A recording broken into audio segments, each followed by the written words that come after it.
Cercanias de Baía de Guanabara. Tem representante que é pescador, tem representante que é professor, é um grupo bem diverso. E lá a gente aborda principalmente dois temas que eu trabalho com eles na questão de epidemiologia popular, que é poluente atmosférico, que a Reduc tem uma emissão muito grande, e a questão da água. Principalmente porque no entorno da Reduc criou-se um complexo de indústrias que trabalham com tratamento de água contaminada com óleo. Só que essas indústrias muitas vezes contaminam os rios locais, tanto que em Caxias tem um rio que pega fogo, eventualmente, por conta do alto índice do carboneto que está nesse rio. Então, daí vem. Aí veio a questão do fraturamento hidráulico com a 12ª rodada de licitação. Como eu tinha que definir um tema para o meu doutorado, eu escrevi esse projeto. Só que esse doutorado não deu certo até agora. E o que eu vou mostrar para vocês hoje não é baseado na questão de fraturamento em si, que eu acho que o Brian pode muito melhor explicar como é a técnica e como ela funciona para a extração de gás. Eu vou trabalhar nos impactos nas bacias que já foram ofertadas e que já foram licitadas, né, nesse processo da 12ª rodada, tá? Mas vocês podem me interromper a hora que quiser. Primeiro, uma questão das fronteiras de exploração, né? A cadeia de petróleo e gás está crescendo, ela tem um processo que está passando no Brasil de duplicar. Eu acho que vocês vão saber melhor isso do que eu, mas eu sei que insetos derivados eles querem duplicar, então tem um crescimento muito grande, ela está avançando para cima dos territórios, né? E além de avançar em cima dos territórios em terra, também está avançando no pré-sal. Novas tecnologias envolvem novos riscos. Do ponto de vista científico, não apresenta uma inovação muito grande, nem o fraturamento hidráulico, nem a exploração do pré-sal, porque é simplesmente você furar um pouco mais fundo. Então, a gente não discute isso como se fosse uma inovação. Aqui eu queria mostrar para vocês um esquema bem simplificado de como funciona. O gás de xisto, ele é um nome comum, né, do gás de folheiro, que é essa formação em onde está guardado o gás. O fraturamento hidráulico é feito através do impulsamento de uma força muito grande de líquido dentro dessa rocha, causando o rompimento da rocha, e injeção de um propante, que pode ser areia, para reter esse rompimento aberto, e a coleta do gás. Né? A questão que eu vou levantar é a quantidade de água e como me complica a vida quando eu tenho uma área habitada para conviver com uma exploração que nem essa, né? Para cada poço gasta-se em média 20 mil metros cúbicos. 20 mil metros cúbicos é o consumo de uma cidade de 100 mil pessoas em um dia. A questão do fraturamento hidráulico não é um problema de um poço, é uma questão de escala.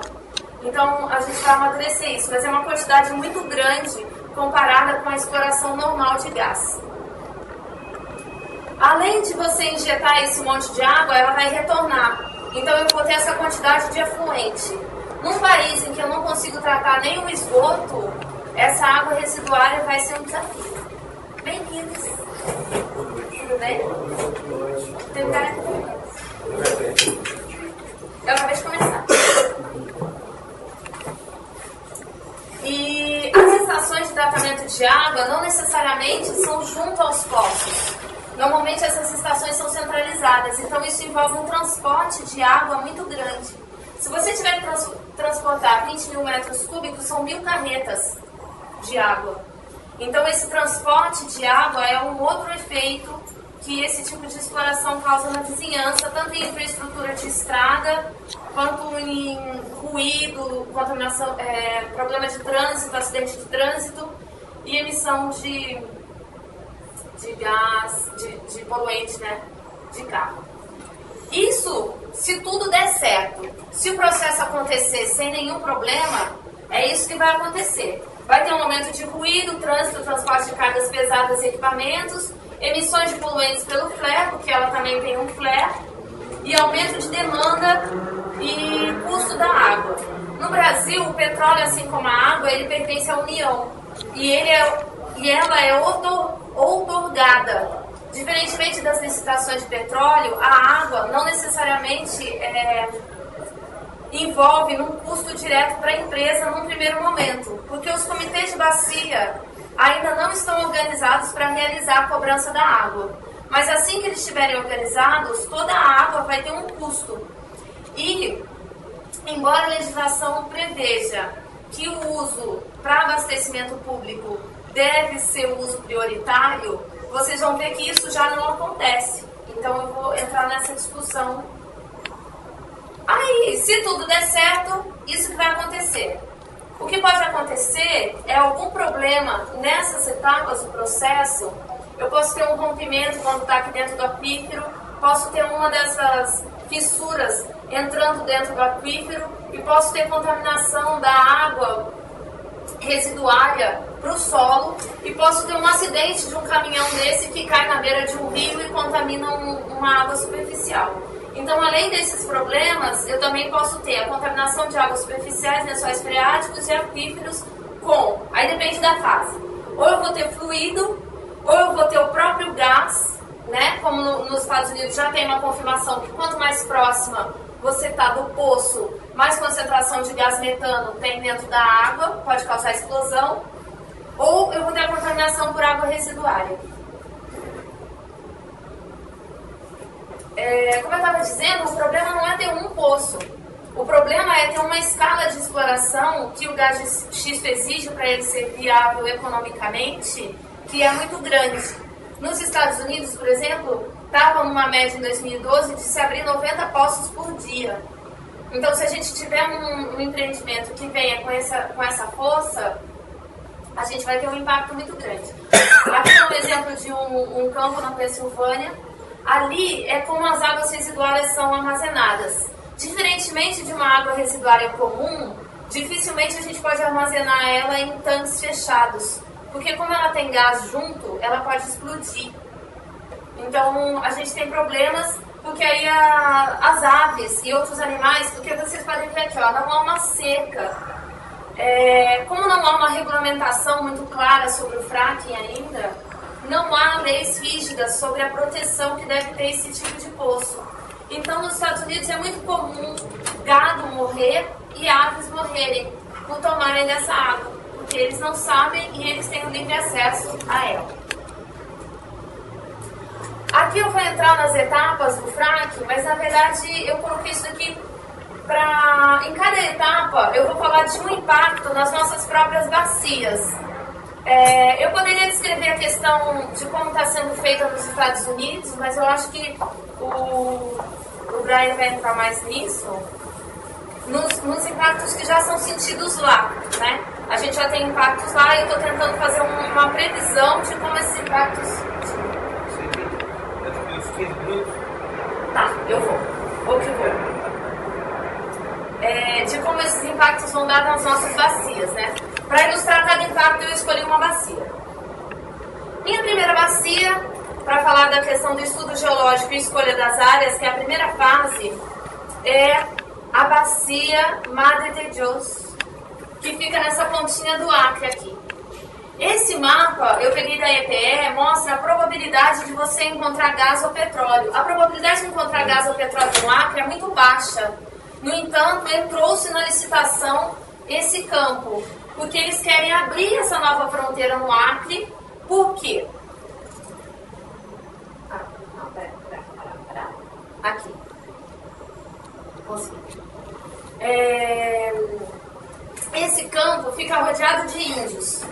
É uma realidade muito parecida com a parte peruana dessa bacia. Na parte peruana já há exploração de gás. E ela é feita pela Petrobras. Então, o que eu entendi como estratégia é que a Petrobras simplesmente quer expandir a exploração que ela já faz no Peru, aproveitando todo o maquinário que ela tem lá, para a Madre de Deus. A questão... Não, atualmente não. Mas há a possibilidade nessa bacia de ter, né? A questão de se no caso encontrarem gás de xisto lá e resolverem explorar, vai ser a primeira área que a gente vai ter uma exploração de gás de xisto em área alagável. E isso é muito complicado, porque como tem todos aqueles fluidos que ficam naquelas piscinas, a estabilidade disso é muito comprometida. Aí tem a questão indígena, porque... Deixa eu ver se eu tenho um mapa aqui que dá pra ver. Não dá pra ver direito, mas aqui, ó, é um rio. O bloco é bem aqui. Do lado de lá do rio são índios isolados. Então, eles têm muito medo que esse rio seja usado para descarte de efluente e contamine esses índios isolados. Porque esses índios isolados têm nem ideia nem de tratamento de água convencional de rede. Então, eles estão muito mais expostos do que uma população comum. Esses não são isolados, mas eles usam umas roupas políticas.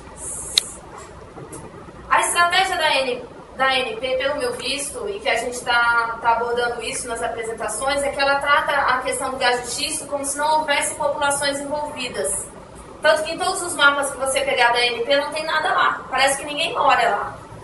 Então, uma das tentativas que a gente está fazendo é tentar levar essa realidade que há pessoas lá e que há modos de vida e que são comprometidos diante dessa exploração. Aí eu achei esse desenho e achei muito bom. Maravilhoso, foi. A questão da concessão do licenciamento ambiental. Eu não gosto muito de acompanhar leilão de petróleo particularmente, porque é um processo muito burocrático e muito elitista, assim, né? Muito tecnocrata.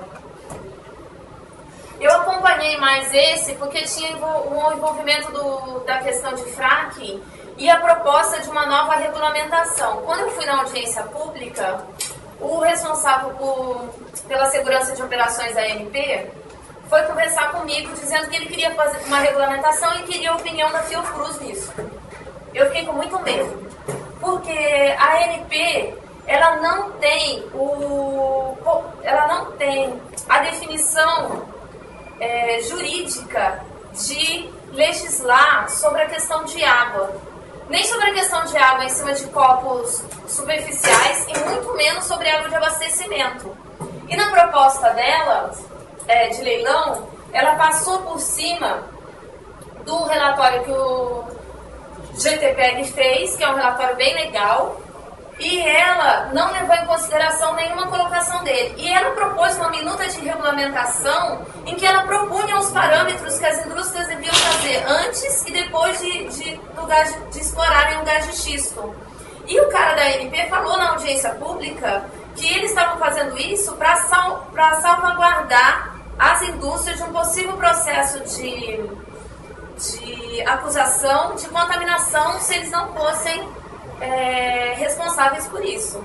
A nossa discussão foi que a ANP não tem competência, nem técnica e nem nada para discutir as questões de parâmetro de água.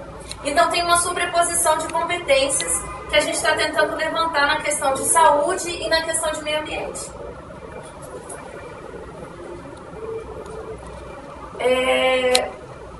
Continuando nesse aspecto, o que acontece? Grande parte dos aquíferos no Brasil são usados como fonte de abastecimento humano. E os aquíferos estão sobrepostos pelos blocos que foram apresentados. Um dos problemas que nós temos no Brasil é que nós não temos estudos de aquíferos muito bons para sabermos exatamente onde e como se comportam esses aquíferos. Então, nossa sugestão é que não sejam feitas sobre aquíferos agora, né? O que a ANP propõe... Depois eu vou voltar na questão dos aquíferos. É que o gás de xisto comece pelo Recôncavo Baiano e Cheios de Pelagoas, porque são bacias maduras. E o Recôncavo ele foi o primeiro lugar que foi explorado petróleo no Brasil, então ele tem uma história já de tolerância com esse tipo de impacto muito grande. Estudando o Recôncavo, eu peguei a bacia hidrográfica do Recôncavo Norte, que é onde ficam os blocos. Isso não ficou bom, mas bem. É onde fica o polo de Camaçari, é onde fica Salvador, e fica um terço da população do estado, e já há problemas reconhecidos de aumento de demanda de água e problemas de aumento de carga de poluentes industriais nessa área, no relatório de 96. O conflito com o abastecimento humano já existe, também é uma fonte do relatório de 96, em que diz que como a população está crescendo, eles não estão dando conta, os aquíferos não estão dando conta de abastecer as cidades. Sendo que 15 cidades das 40 dessa bacia são abastecidas exclusivamente por água subterrânea. Aqui está um protesto de uma população de uma das cidades que fechou uma via porque a cidade inteira ficou sem água durante 15 dias. Esse é um mapa da Bahia. Estou correndo, né? Você tá vendo? Esse é um mapa da Bahia da seca de 2012. A Bahia sofre muito com secas que têm ciclos de 10 e 12 anos. Esses ciclos podem diminuir ou aumentar de acordo com as mudanças climáticas que estamos prevendo, né? O recôncavo baiano está aqui. Ele não está dentro dessa área que sofreu com a seca. Porém, ele foi um dos maiores exportadores de água nesse período. Porque os caminhões-pipas vinham até aqui para que eles pegassem um pouco de água, pelo menos para manter o abastecimento humano dessas cidades. Então, o que pode acontecer na Bahia é que se o recôncavo começar a gastar aquela quantidade de água, que se eu for abrir, tipo, 20 poços em um mês, eu vou consumir o que 3 ou 4 cidades consomem, ele também pode se tornar uma área que seja afetada pela seca e ele não vai ter mais capacidade de colaborar com os seus vizinhos em processos de estiagem longa. E tem mais uma coisa, como você tem Camaçari, esse daqui é o consumo de água de Camaçari sozinho. Camaçari, esse aqui é o consumo de... Essa aqui é a Embasa, que é a SEDAI deles. Só Camaçari já consome mais água do que todos os municípios juntos. Então é uma bacia que eu digo que o conflito já está colocado. A cadeia de petróleo já consome mais água do que o abastecimento humano e já começa a ter isso. Então não é uma boa bacia para se começar esse tipo de exploração.